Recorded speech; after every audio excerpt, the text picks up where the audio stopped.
This is Michael Orrell of MobileBurn.com, and today I have with me the BlackBerry Tour 9630 for Verizon Wireless.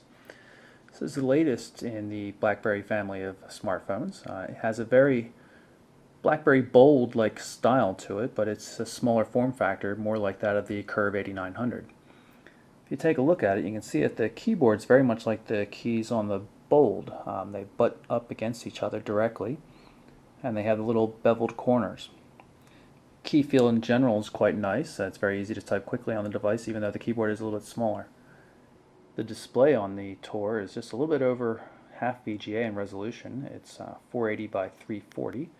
Has the same kind of trackball device we've seen on most of the recent BlackBerries, with the exception of the Storm, of course.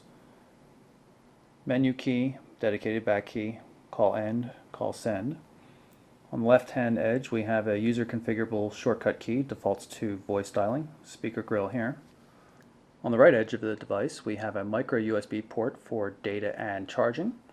Another user-configurable shortcut key. This one defaults to the camera. It's a two-stage button, so you can press it halfway to get focus and the rest of the way to take a photo. Volume control, 3.5mm headphone port, so you can use standard stereo headphones. A pair of headphones are included. On the back of the device, we have the 3.2 megapixel autofocus camera, very similar to that found in the Curve series and the Bold series as well.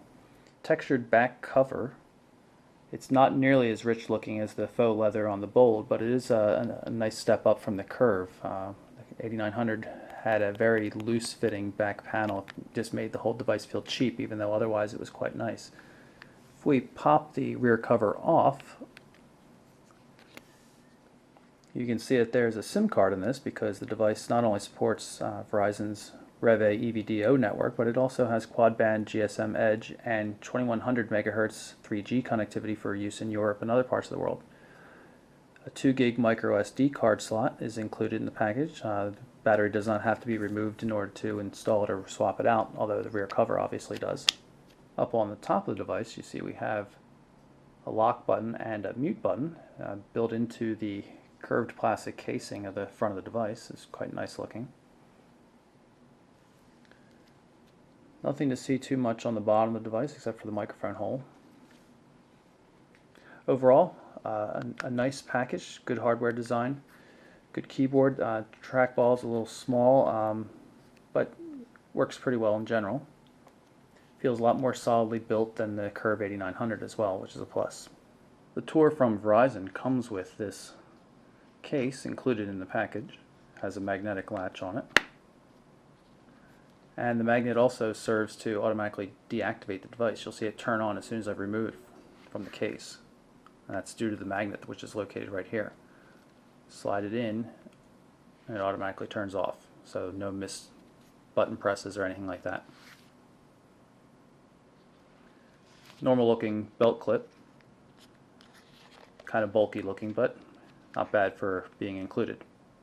If we take a look at the home screen of the device, you'll notice that there are a line of icons across the bottom, and if we pull up the main menu with the BlackBerry menu key here, you'll see that they match up with the top row of the menu, which is quite nice. So you can rearrange the menu items as you like. We just hit the menu button again, hit move, and we'll swap the position of the first two icons, and you'll notice when we go back to the home screen, they've been swapped there as well. It makes it quite easy to customize which icons show up at the bottom of the home screen. There's support for folders in the device. You can take such as a downloaded application here, and I can move it into a different folder. Put it into the applications folder, say. And then when I go to the applications folder, you'll see the Google Sync client is there. Can also hide applications if you don't use them, and then when you hit show all, they'll pop up again. You can see the grayed out icons are showing the ones that are hidden, and when I uncheck show all, the hidden icons disappear again. We're in the options section of the phone. We'll click on about here with the trackball. You can see that we're running version 4.7.1.40 of the BlackBerry operating system, similar to that on the Tour for Sprint that we saw last week. There's mention of Nuance's V Suite, their voice recognition technology. It's speaker independent, so if we just hit the left button here, say a command. call Peter Griffin. Did you say call Peter Griffin? Yes. Which number? The Tour supports Verizon's visual voicemail system. Allows you to listen to messages without dialing in. It actually downloads the messages directly to the phone. Just click on one with the trackball to play it. This is a test message sent from MobileBurn.com on the BlackBerry Tour 9630. Once you've listened to a message, you can just delete it, all without having to dial into the traditional voicemail system. Under the contact system on the Tour, you can see we can search on first or last name just by typing a letter. For example, if I hit T, we'll see test account and Darth Tater. If I continue to type and put an A or something, you can see it narrows down the list even further just to Darth Tater. And click on the contact in order to see all its information. Search works pretty well. It supports photos, ringer IDs, all sorts of things like that as well.